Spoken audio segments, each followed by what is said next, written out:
When my granddaughter's party started, my daughter-in-law stopped me at the door. Our family is complete. Her only grandmother is my mom. I simply walked away. 2 days later, she got a notary at her doorstep. Subscribe to the channel for more stories like this, and comment the city you're watching from. I never thought 67 years of life would prepare me for the moment my own daughter-in-law would look me in the eye and tell me I wasn't family. But there I was, standing on the front porch of what I thought was my son's house, holding a carefully wrapped present for my granddaughter Zoe's 7th birthday party, feeling smaller than I ever had in my entire life. The gift in my hands was special. A handmade jewelry box I'd spent 3 weeks crafting in my garage workshop.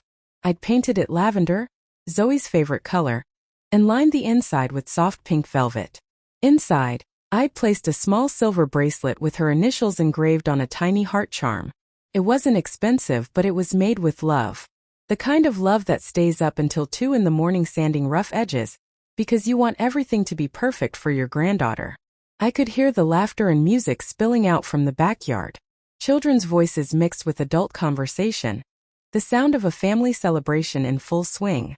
I'd been looking forward to this day for weeks, planning what I'd wear, rehearsing the happy birthday song in my head, imagining Zoe's face when she opened my gift.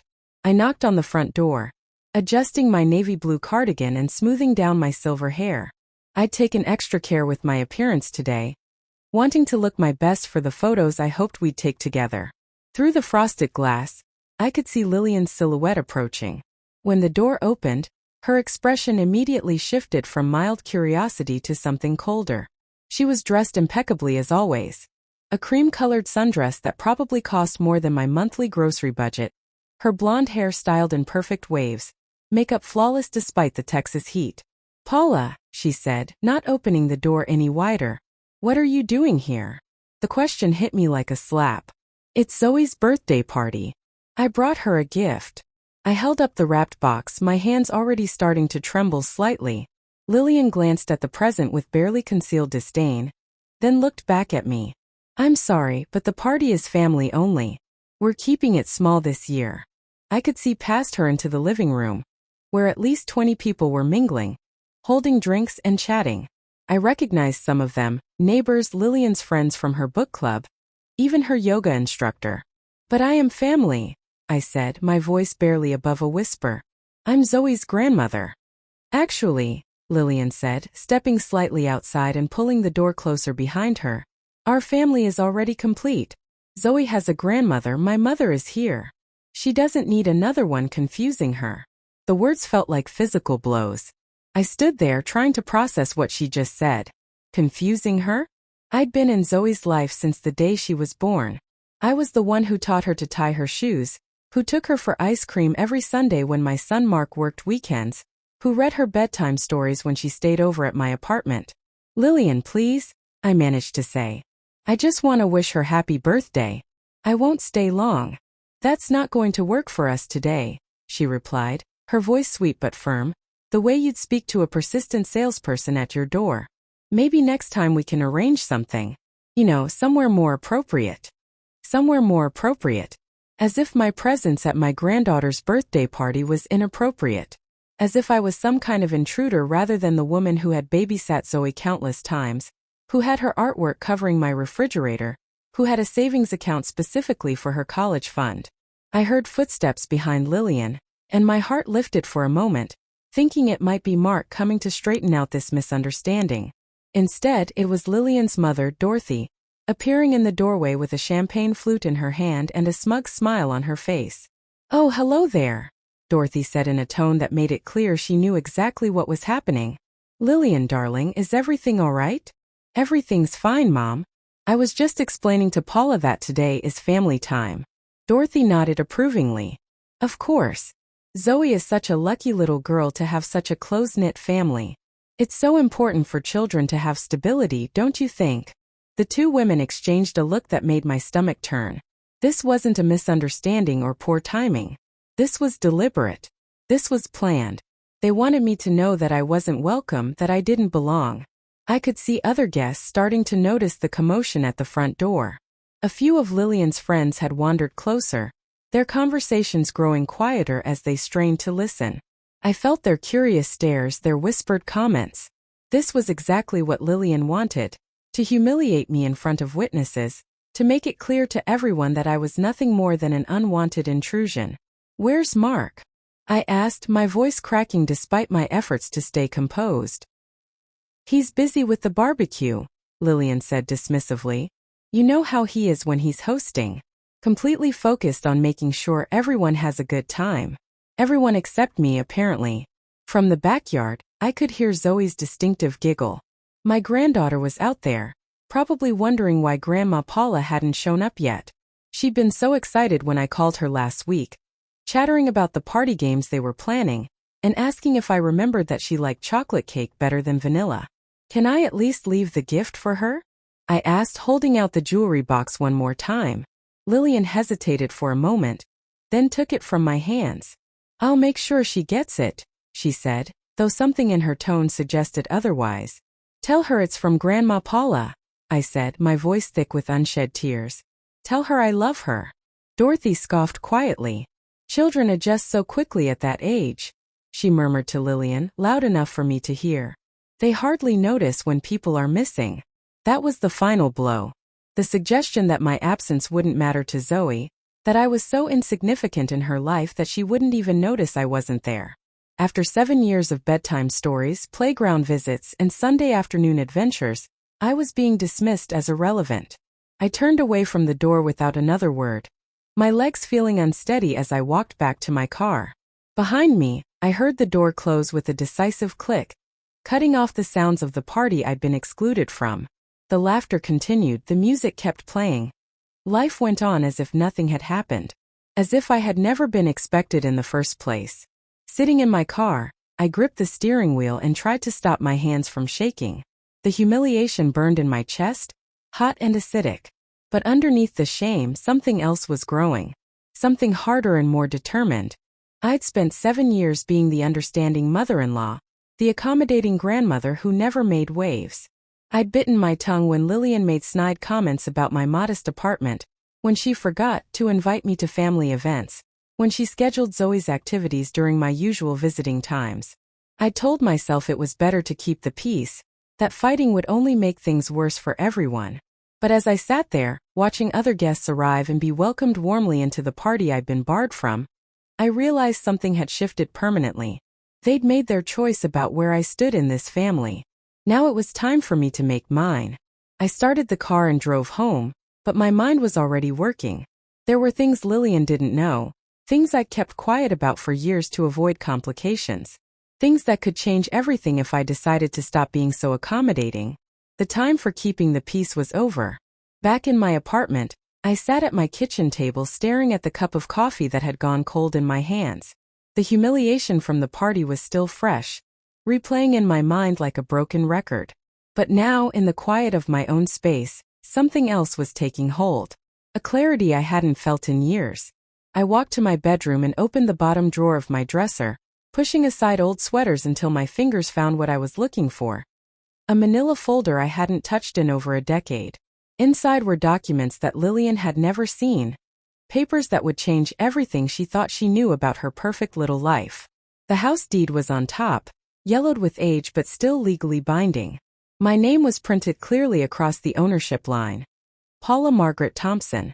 Not Mark Thompson and Lilian Thompson. Just me. I remembered the day I'd signed those papers 23 years ago. It was my grandmother's house originally, a beautiful 3-bedroom colonial on Maple Street that had been in our family for generations. When my grandmother passed, she left it to me in her will. I was a single mother then, working 2 jobs and living in a cramped apartment with Mark. The house seemed like a miracle, a chance to give my son the stable home I'd always wanted for him. But life had other plans. 6 months after we moved in, I met Robert. We fell in love fast and hard, and when he got a job offer in Arizona, I didn't hesitate to follow him. Mark was only 15, just about to start his junior year of high school. I couldn't tear him away from his friends, his school, his entire life. So I made a decision that seemed reasonable at the time. I let Mark stay in the house to finish high school, with my sister checking on him regularly. The plan was for him to join Robert and me in Arizona after graduation. But then Mark met Sarah, his first serious girlfriend, and suddenly Arizona seemed less appealing to a teenage boy in love. One thing led to another. Mark went to the local community college instead of following us west. He and Sarah broke up eventually, but by then he was settled, had friends, a part-time job. When Robert and I split up 3 years later, I moved back to Texas, but Mark was already established in his life. The house had become his world. When Mark married Lilian 8 years ago, I suggested they live in the house rent-free, while they saved money for their own place. Seemed like the motherly thing to do. Young couples needed all the help they could get, and the house was just sitting there, too big for just me anyway. I'd moved into my current apartment and been perfectly happy with the arrangement. What I never did was transfer the deed. At first, it was just an oversight. I kept meaning to get around to the paperwork, but there was always something more pressing. Then my lawyer mentioned that keeping the house in my name might be advantageous for tax purposes, and if anything ever happened to Mark, I could ensure Zoe's inheritance was protected. The years passed and it became easier to just leave things as they were. Mark never asked about the deed, probably assuming I'd handled the transfer years ago. And Lilian? Well, Lilian had never asked because she'd never doubted that the house was theirs. She'd redecorated it completely, knocked out walls, renovated the kitchen, planted new landscaping. She treated it like her personal domain, making decisions without ever consulting me. I'd let her. I thought it was generous, letting them feel like true homeowners while I quietly maintained the legal ownership. I told myself I was being selfless, giving them the security of a beautiful home without the burden of a mortgage. But now, sitting with those papers in my hands, I realized what I'd really been doing. I'd been protecting myself. Somewhere deep down, I must have known that one day I might need the leverage those documents provided. I thought about all the times Lilian had made cutting remarks about my little apartment, comparing it unfavorably to their spacious house. The time she'd scheduled important family events without consulting me, claiming she needed to check with the homeowners first. The way she gradually pushed me out of family decisions, making it clear that I was just the grandmother, not someone whose opinion mattered in the family hierarchy. She'd been so confident in her position, so sure that she held all the cards. Every slight, every dismissal, every moment of making me feel like an outsider in my own family had been delivered with the assumption that I had no power to change anything. She was wrong. I picked up my phone and scrolled through my contacts until I found David Hernandez, the lawyer who'd handled my grandmother's estate all those years ago. He was retired now, but his son Miguel had taken over the practice. I'd heard he was sharp, specializing in real estate law. My hands trembled slightly as I dialed the number. This felt like crossing a line I could never uncross. Hernandez Law Firm, this is Miguel speaking. Hello, this is Paula Thompson. I need to discuss a property matter. It's somewhat urgent. Of course, Mrs. Thompson. Can you give me a brief overview of the situation? I took a deep breath. I own a house that's been occupied by family members for several years. The occupants believe they own the property, but the deed has never been transferred. I need to understand my legal options. There was a pause. I see. Are you looking to formalize the ownership transfer, or? Actually, I said, surprised by the steadiness in my own voice, I'm looking to reclaim the property. Another pause, longer this time. That's certainly within your rights as the legal owner, assuming all the documentation is in order. Would you be able to come in tomorrow morning? I'd like to review the paperwork before we discuss your options. Yes, I said. I'll be there. After I hung up, I sat in the growing darkness of my apartment, not bothering to turn on the lights. The folder lay open on the table in front of me, the deed visible in the dim light from the street lamp outside my window. I thought about Zoe, probably in her bedroom by now, maybe playing with whatever gift she'd received at the party I wasn't allowed to attend. Did she wonder where I was? Had she asked about Grandma Paula? Or had Lilian and Dorothy successfully convinced her that some grandmothers just weren't as important as others? I thought about Mark, my son who'd grown up to be a good man but somewhere along the way had forgotten how to stand up to his wife. How many times had I seen him start to defend me, only to back down when Lilian gave him one of her looks? When had he stopped being my little boy who used to tell me I was the best mom in the world? And I thought about Lilian, sleeping peacefully in what she believed was her house, probably already planning how to explain away my absence from the party to anyone who asked. She'd made it clear today that she considered me irrelevant, a minor inconvenience to be managed rather than a member of the family to be respected. Tomorrow I would start the process of showing her just how wrong she was. But tonight, for the first time in years, I felt something I'd almost forgotten. The power that comes from holding cards that others don't even know exist. The game had changed, and Lilian didn't even know we were playing yet. The next morning, I dressed more carefully than I had in months. A navy blazer over a white blouse, my good pearls, the ones my mother had given me for my 40th birthday. I wanted to look like someone who owned property, someone who made important decisions. Not the dismissed grandmother who'd been turned away from a birthday party. Miguel Hernandez's office was in a modern building downtown, all glass and steel that reflected the morning sun. I'd arrived 15 minutes early and sat in the parking lot, gripping the manila folder and rehearsing what I would say. Part of me still couldn't believe I was doing this. The receptionist led me to Miguel's office, where a man about my son's age stood to greet me. He had his father's kind eyes but a sharper, more focused energy. The walls were lined with law books and framed degrees, but what caught my attention was a family photo on his desk. Miguel with his wife and 3 young children, all smiling at a backyard barbecue. "Mrs. Thompson, please have a seat. You mentioned yesterday that you need to reclaim a property." I opened the folder with hands that were steadier than I'd expected. This house has been in my family since 1952. I inherited it from my grandmother 23 years ago. My son has been living there for years, but the deed was never transferred. Miguel examined the documents carefully, his expression growing more serious as he read. "This is all in order. You're definitely the legal owner. Can you tell me more about the current situation with your son and his family?" I found myself telling him everything. About the years of small humiliations, the way Lilian had gradually pushed me out of family decisions, yesterday's cruel exclusion from Zoe's party. Miguel listened without interrupting, occasionally making notes.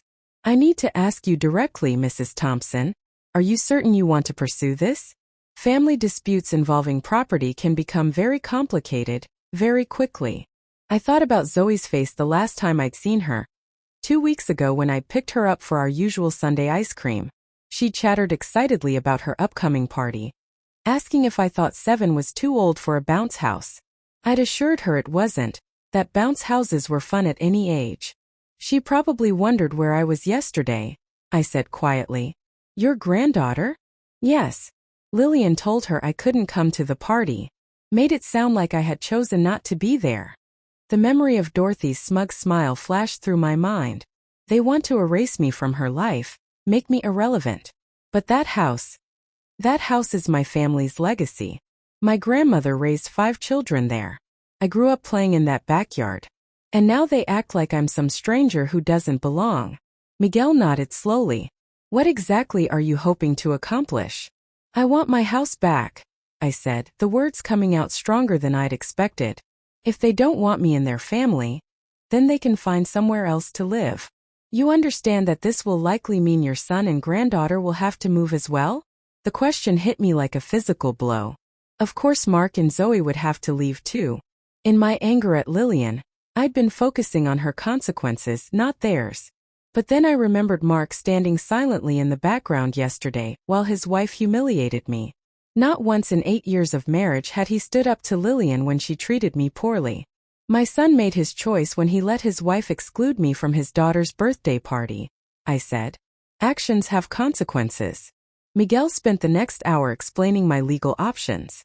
As the property owner, I had the right to terminate their occupancy with proper notice. Since they weren't paying rent and had never signed a lease, they were essentially guests who had overstayed their welcome. The law was clearly on my side. "I'll need to serve them with a formal notice to vacate," Miguel explained. 30 days is standard, but given the family relationship, we might want to consider 60 days to avoid appearing vindictive. 30 days, I said firmly. If they wanted consideration, they should have shown me some. Miguel nodded and pulled out a legal pad. "I'll draft the notice today. We can have it served tomorrow if you'd like." As I walked back to my car, I felt a strange mixture of power and sadness. This wasn't how I'd imagined my golden years would go. I'd pictured family dinners, holiday celebrations, being the doting grandmother who spoiled Zoe with homemade cookies and bedtime stories. Instead, I was about to blow up my son's life because his wife had finally pushed me too far. But maybe that was the problem. Maybe I'd been too accommodating for too long, allowing Lilian to treat me as less than family while I bent over backward to keep the peace. Maybe if I'd set boundaries years ago, it never would have come to this. I drove home slowly, taking the long way past the house on Maple Street. It looked beautiful in the afternoon light. The azaleas Lilian had planted blooming pink and white along the front walkway. She'd added a new mailbox since I'd last driven by, painted to match the shutters. So confident in her ownership that she was still making improvements. A child's bicycle lay on its side in the front yard. Zoe's purple bike with the streamers on the handlebars.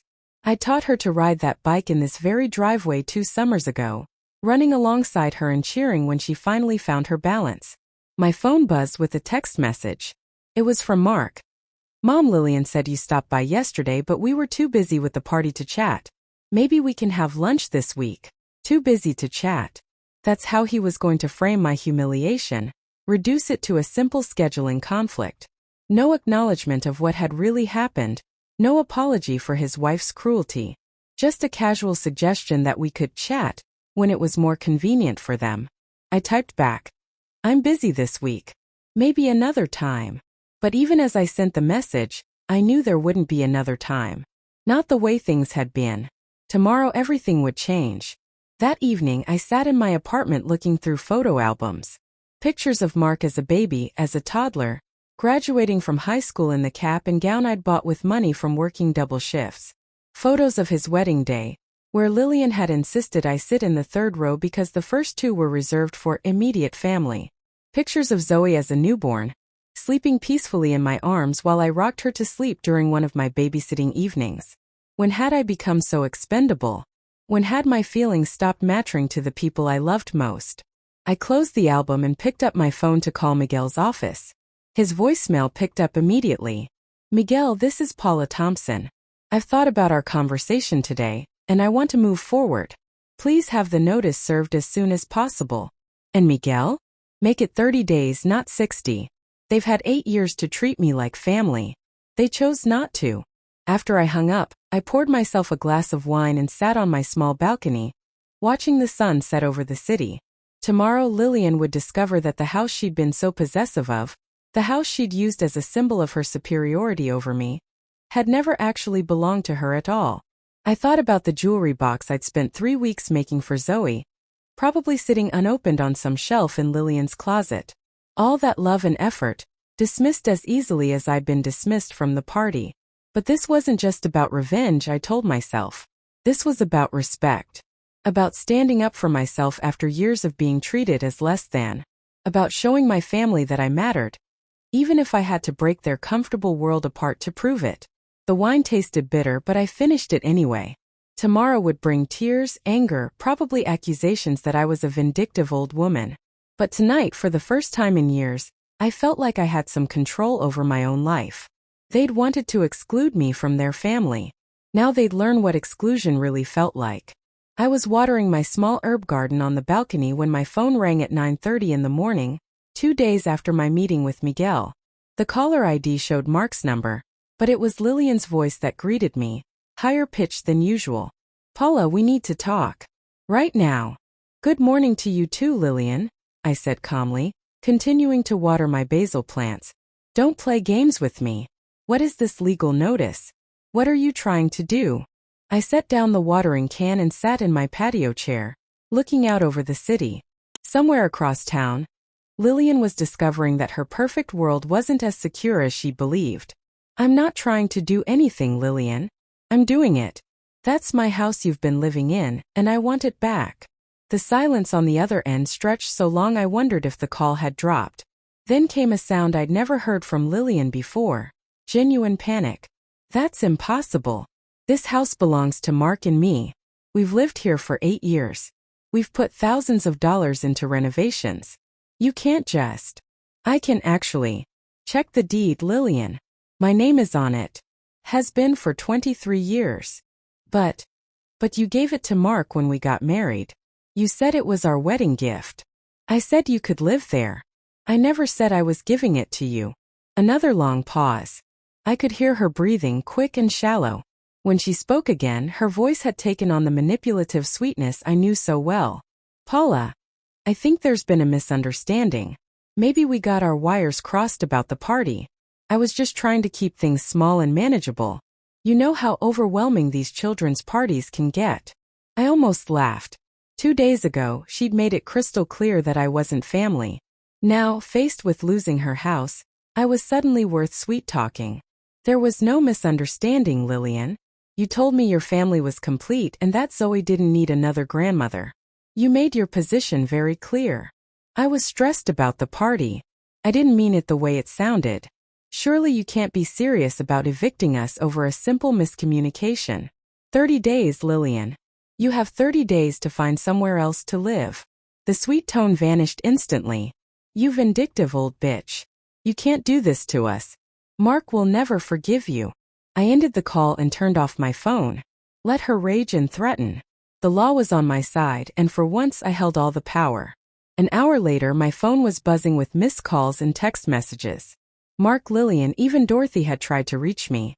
I ignored them all and took myself out to lunch at my favorite cafe, where I sat by the window and enjoyed a leisurely meal while my family presumably fell apart across town. When I finally turned my phone back on that evening, there were 17 missed calls and 12 text messages. Mark's messages grew increasingly frantic as the day progressed. Mom, please call me. There has to be some mistake. Lilian is hysterical. Please tell me you're not really doing this. We need to talk. This is insane. Mom, please. Think about Zoe. That last message stung. Of course I was thinking about Zoe. I'd been thinking about her when I wasn't allowed to see her open her birthday presents. I'd been thinking about her when her mother told me she didn't need another grandmother. My doorbell rang at 7:15. Through the peephole, I could see Mark standing in the hallway, still wearing his work clothes, his hair disheveled like he'd been running his hands through it. He looked exhausted and stressed, older than his 38 years. I opened the door but didn't invite him in. Mom, what the hell is going on? Hello, Mark. How was work today? Don't do that. Don't pretend this is a normal conversation. Did you really serve us with an eviction notice? Is this house really yours? I stepped back and gestured for him to come in. He followed me to the living room but remained standing, pacing back and forth like a caged animal. Yes, the house is mine. It always has been. And yes, I'm asking you to leave. Mark stopped pacing and stared at me. I don't understand. Why now? What changed? Your wife excluded me from my granddaughter's birthday party. She told me I wasn't family, that Zoe didn't need me. So I decided to take her at her word. That's it? You're going to destroy our lives over a party invitation. The casual dismissal of my pain, the reduction of years of accumulated hurt to a simple party invitation, hit me like a slap.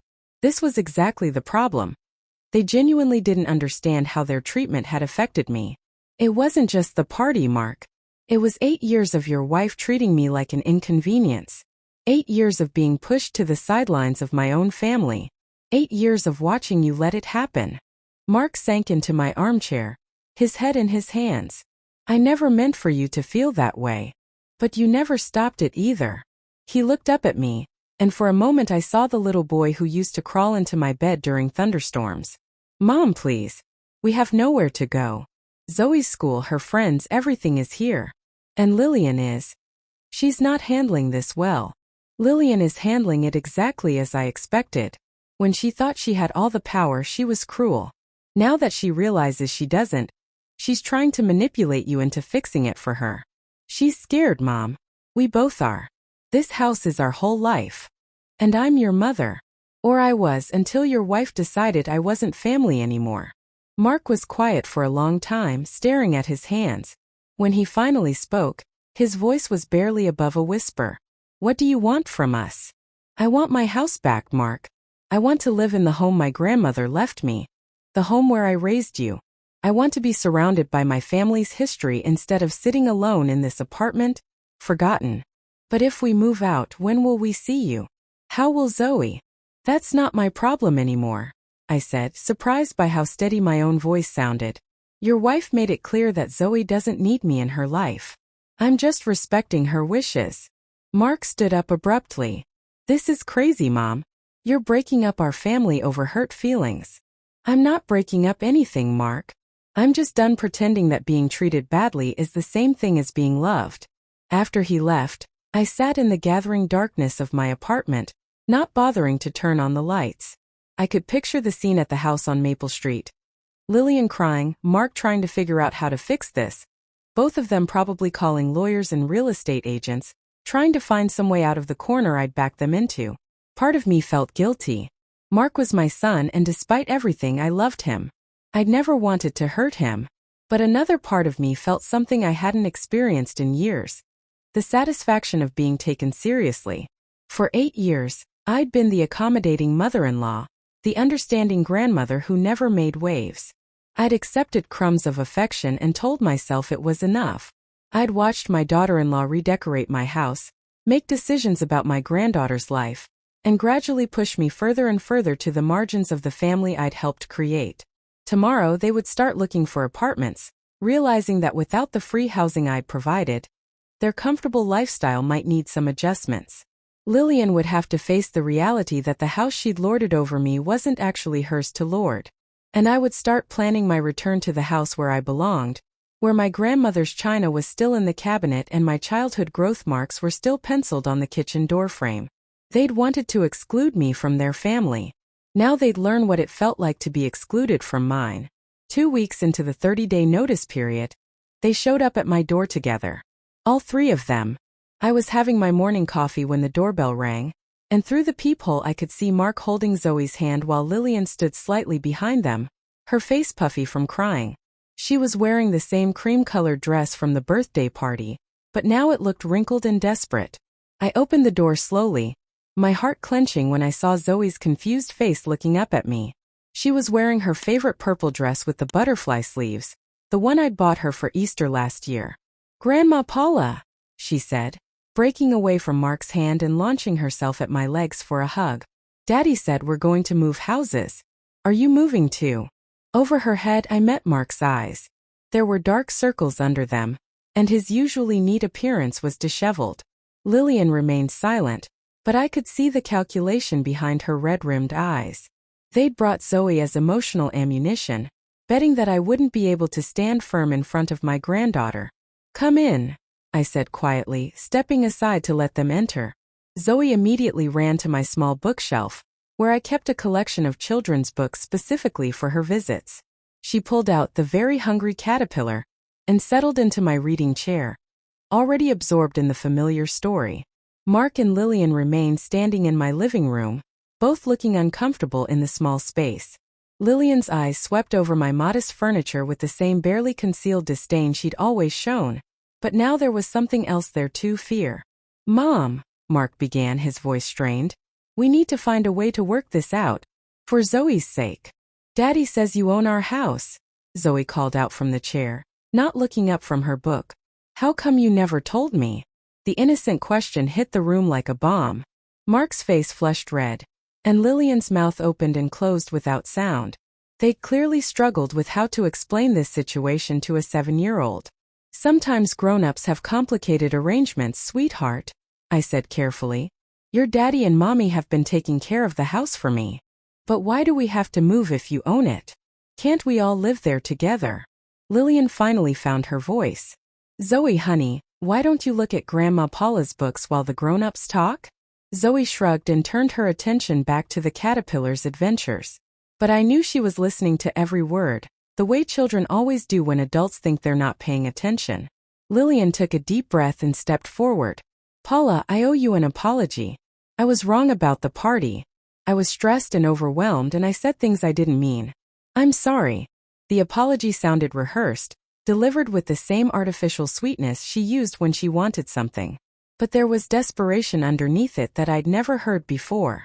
"I appreciate that, Lilian," I said evenly. "But an apology doesn't change what happened." "But surely we can work something out," she continued, her voice rising slightly. "This house has been our home for 8 years. Zoe has never lived anywhere else.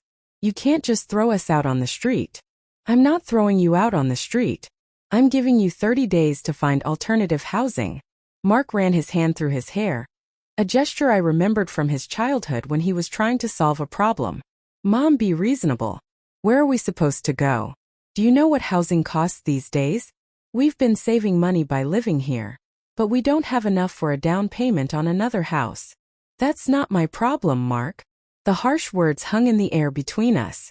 Zoe looked up from her book, sensing the tension in the room even if she didn't understand it. Lilian's composure finally cracked. You're being vindictive and cruel. Yes, I made a mistake, but you're punishing Zoe for something that had nothing to do with her. Actually, it had everything to do with her. You used her birthday party as the venue to humiliate me. You told me she didn't need another grandmother. You made it clear that I wasn't welcome in her life. I was wrong. Lilian's voice broke on the words. I was completely wrong and I'm sorry.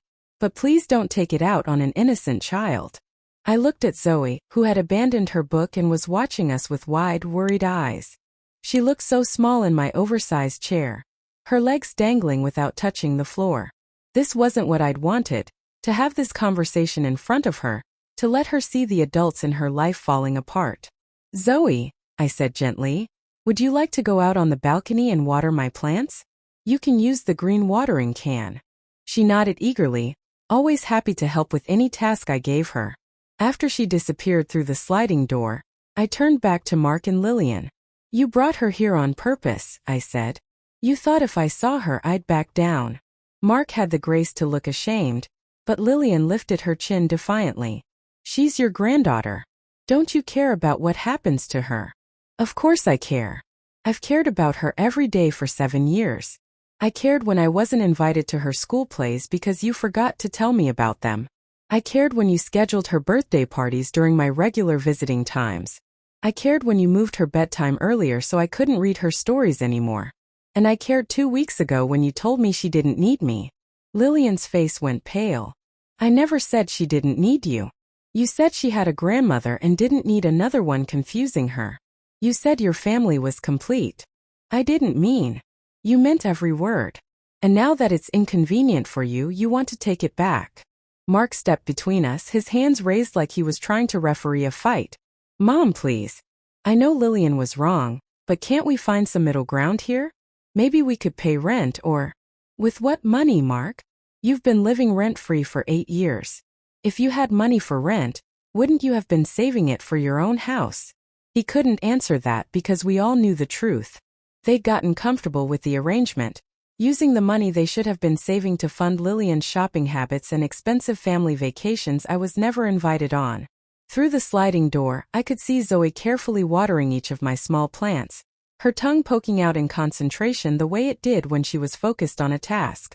She was wearing the little silver bracelet I'd put in the jewelry box, the one I'd spent hours picking out.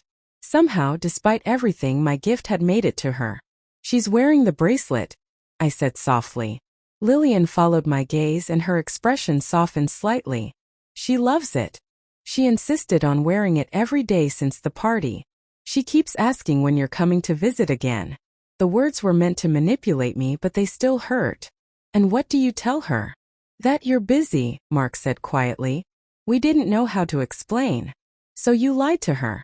Just like you've been lying to yourselves about whose house you've been living in. Lilian's eyes filled with tears again. What do you want from us, Paula? What can we possibly do to make this right? I looked at her for a long moment, this woman who had spent 8 years treating me like an unwelcome stranger in my own family. She was pretty and well-dressed and used to getting her way through tears and manipulation. But for the first time since I'd known her, she looked genuinely afraid. I want my house back, Lilian. I want to wake up in the bedroom where I used to have tea parties with my grandmother. I want to sit in the garden she planted and remember what it felt like to be surrounded by people who loved me. I want to live somewhere that feels like home instead of this apartment, where I've been hiding from my own family. But where will we go? She whispered. I don't know. Figure it out. You're both intelligent adults with college degrees and jobs. You'll manage. Mark's shoulders sagged. Mom, I never realized you felt so alone. I thought you liked your independence, your apartment. I told myself I liked it too. It was easier than admitting that my own family had pushed me out. Zoe appeared at the sliding door, tapping on the glass. I opened it and she bounded back inside, her hands damp from the watering can. All done, Grandma Paula. Your flowers are going to grow so big and pretty. Thank you, sweetheart. You're such a good helper. She beamed at the praise, then looked around at the three adults staring at each other with tense expressions. Are you still talking about the house? Mommy, why are you crying? Lilian wiped her eyes quickly. I'm just sad that we have to move, baby. But why can't Grandma Paula live with us? Our house is really big. The question hung in the air, innocent and devastating. Out of the mouths of babes, as they say. A 7-year-old could see a solution that 3 adults couldn't, or wouldn't, consider. Because sometimes grown-ups need their own space, I said gently. But as I spoke the words, I realized something had shifted. Seeing Zoe's confusion, hearing her practical child's logic, watching Mark's genuine distress, it was all wearing away at my resolve. Not enough to change my mind entirely, but enough to make me consider that maybe, just maybe, there was room for something other than complete destruction. We have 2 weeks left, I said finally. Use them wisely. After they left, I sat on my balcony among the plants Zoe had watered, thinking about what she'd said. Why couldn't I live with them? It was my house after all. But the answer was simple, because they'd never made me feel welcome there. Because Lilian had turned it into her domain, and I'd become a visitor in my own family home. But what if that could change? What if this crisis could become an opportunity for something different? I wasn't ready to forgive and forget, but maybe, just maybe, I was ready to consider what a real solution might look like. 6 months later, I stood in the kitchen of my grandmother's house, my house, making Sunday morning pancakes while Zoe sat at the counter telling me about her friend's new puppy. The morning light streamed through the windows I'd watched my grandmother cook by decades ago. And for the first time in years, I felt like I was exactly where I belonged. And then Maggie said the puppy ate her homework. But I don't think puppies really eat paper, do they, Grandma Paula? Well, they might chew on it, I said, flipping a pancake with the same spatula my grandmother had used. Dogs explore the world with their mouths. Zoe giggled. That sounds messy. I'm glad I don't explore with my mouth. You did when you were a baby. You put everything in your mouth, toys, books, your own feet. I did not eat my feet. You certainly tried. The sound of footsteps on the stairs interrupted our laughter. Mark appeared in the doorway, dressed for his morning run, looking healthier and more relaxed than I'd seen him in years. Morning, Mom. Smells good in here. There's coffee in the pot and pancakes coming up. He poured himself a mug and sat beside Zoe, ruffling her hair. What are you and Grandma Paula planning for today? We're going to plant flowers in the side garden. The ones that smell good. Lavender, I clarified. We're extending your great-great-grandmother's herb garden. Mark smiled, but there was something bittersweet in his expression. These Sunday mornings had become our tradition over the past few months, but they were bittersweet for him too. Every pancake breakfast was a reminder of how much had changed. 3 months ago, Lilian had packed her bags and moved back to her mother's house in Dallas. The divorce papers had been filed 2 weeks later. It hadn't been my doing, that decision was entirely Mark's, but I couldn't say I was sorry to see her go. The breaking point had come during our second week back in the house. I'd moved into my grandmother's old room upstairs, while Mark, Lilian, and Zoe had taken the master suite I'd added during renovations years ago. It should have been an awkward arrangement, but surprisingly it had worked. For Mark and me anyway. Lilian had struggled with the new dynamic from day one. She couldn't accept that this was my house, that decisions about paint colors and furniture arrangements now went through me. She tried to maintain her role as lady of the manor, but every day brought fresh reminders that she was now a guest in someone else's home. The final straw had been when she'd scheduled Zoe's spring dance recital for a day I'd already planned to take my granddaughter to see a traveling children's theater production. We'd bought tickets weeks in advance, and Zoe had been talking about it constantly. When I pointed out the conflict, Lilian had exploded. This is ridiculous. I can't even plan my own daughter's schedule without checking with you first. She's my granddaughter too, I'd replied calmly. And you made the recital appointment after we'd already made our plans. Fine. Take her to your stupid show. But don't expect me to live in a house where I have to ask permission for everything. Then don't, I'd said, the words coming out before I could stop them. She'd stared at me for a long moment, then something had shifted in her face. Maybe I won't. Mark had tried to mediate, but by then both Lilian and I were done compromising. She wanted to be in control and I wanted to be respected in my own home. There wasn't room for both. The house had been peaceful without her constant tension and drama. Mark had been devastated at first, blaming himself for the failure of his marriage. But as the weeks passed, I'd watched him gradually relax, becoming more like the son I remembered from before Lilian had molded him into the husband she wanted. "Mom," he said now, interrupting my memories, "I've been thinking about what we discussed last week." Zoe looked up from her pancakes. "What did you discuss?" "Grown-up stuff, sweetheart," Mark said. "Why don't you go get dressed for gardening while Grandma Paula and I finish talking?" She hopped down from her stool and ran upstairs, her footsteps echoing through the house like music. When she was gone, Mark turned to me with a serious expression. "I found a house. It's small, just 2 bedrooms, but it's in Zoe's school district and I can afford the payments." My heart clenched even though I'd known this day would come. Mark needed his independence, needed to build a life separate from both his ex-wife and his mother. But after 6 months of Sunday pancakes and bedtime stories, the thought of him and Zoe moving out felt like losing them all over again. "That's wonderful," I said, trying to keep my voice steady. "When would you move?" "End of the month if everything goes through with the loan." I nodded, focusing on flipping pancakes so he wouldn't see the tears threatening to spill over. "Zoe will be excited to have her own room again." "Actually, that's what I wanted to talk to you about. The house has a small guest room. I was hoping, if you wanted to, you could stay there sometimes. Weekends or whenever you felt like it. Zoe would love that." I looked up at him, seeing the little boy who used to ask me to check for monsters under his bed. "You'd want that? Even after everything that's happened?" "Mom, I know I let you down. I should have stood up to Lilian years ago, should have made sure you knew how important you are to us. I can't undo those mistakes, but I want to do better going forward. You were trying to keep the peace. I understand that. I was being a coward," he said bluntly. "I was so afraid of conflict that I let my wife push my mother out of my life. That's not the kind of man I want to be, and it's not the kind of father I want Zoe to see." The timer dinged, and I pulled the last batch of pancakes from the griddle. "What does Zoe think about moving?" "She's excited about having her own room, but she's worried about not seeing you as much. I told her you'd still be her grandma no matter where we lived, but you know how kids are." I did know. Children needed consistency, routine, the security of knowing that the people they loved wouldn't disappear from their lives. I'd learned that lesson the hard way. "Mark," I said carefully, "what if we tried something different?" "What do you mean?" "What if you kept looking for a house but not necessarily for right away? What if you and Zoe stayed here a little longer, and we figured out how to make it work?" He blinked in surprise. "But I thought, after everything with Lilian, I assumed you'd want your space back." "I want my family back," I said simply. "The house is big enough for all of us and Zoe loves it here. She's never known any other home." "But what about boundaries? Privacy?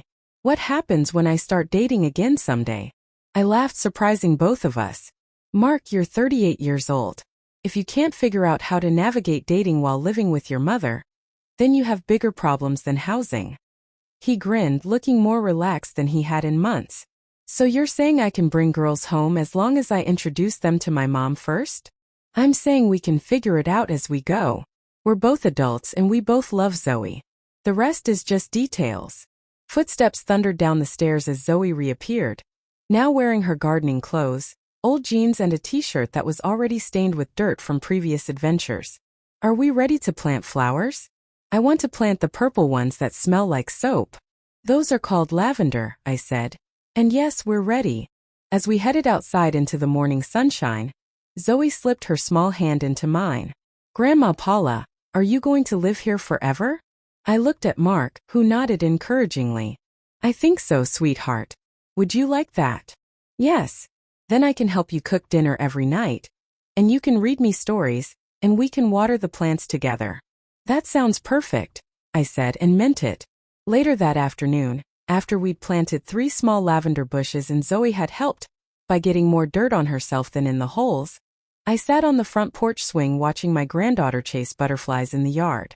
Mark sat beside me, both of us content to enjoy the peaceful Sunday afternoon. "Mom," he said quietly, "I need to ask you something." "What's that?" "Are you happy? Really happy? Not just making the best of things but actually happy?" I considered the question, looking around at the house that had been in my family for generations, listening to Zoe's laughter floating across the yard, feeling the warmth of my son beside me on the swing my grandfather had built. "Yes," I said. "For the first time in years, I'm genuinely happy." "Good," he said, settling back against the swing. "You deserve that." As the sun began to set, painting the sky in shades of pink and gold, I thought about the chain of events that had brought us to this moment. Lilian's cruelty at the birthday party had been the catalyst, but maybe it had also been a gift in disguise. Maybe I'd needed to lose my family completely before I could figure out how to get them back on my own terms. The house around us was filled with the voices and memories of 4 generations of my family. My grandmother's china was back in the dining room cabinet. My childhood growth marks were visible on the kitchen door frame. And now Zoe's laughter would echo through these rooms, creating new memories for the next generation. I'd gotten my house back, but more importantly, I'd gotten my family back. Not the dysfunctional, resentful arrangement we'd had before, but something new and healthier. Something built on mutual respect instead of obligation. Zoe ran up the porch steps, breathless and glowing with happiness. "Grandma Paula, I saw 5 different butterflies, and one of them landed on the flowers we planted. That means they approve of our gardening," I told her. "Can we plant more flowers next weekend?" "We can plant flowers every weekend if you want to." She threw her arms around me in a fierce hug. "I love living with you, Grandma Paula." "I love living with you too, sweetheart." As the 3 of us headed inside for dinner, I realized that sometimes the best revenge isn't about making someone else suffer. Sometimes it's about building something so beautiful and fulfilling that their absence becomes irrelevant. I'd lost a daughter-in-law I'd never really had, but I'd gained something infinitely more valuable. A home filled with love, respect, and the promise of Sunday morning pancakes for years to come.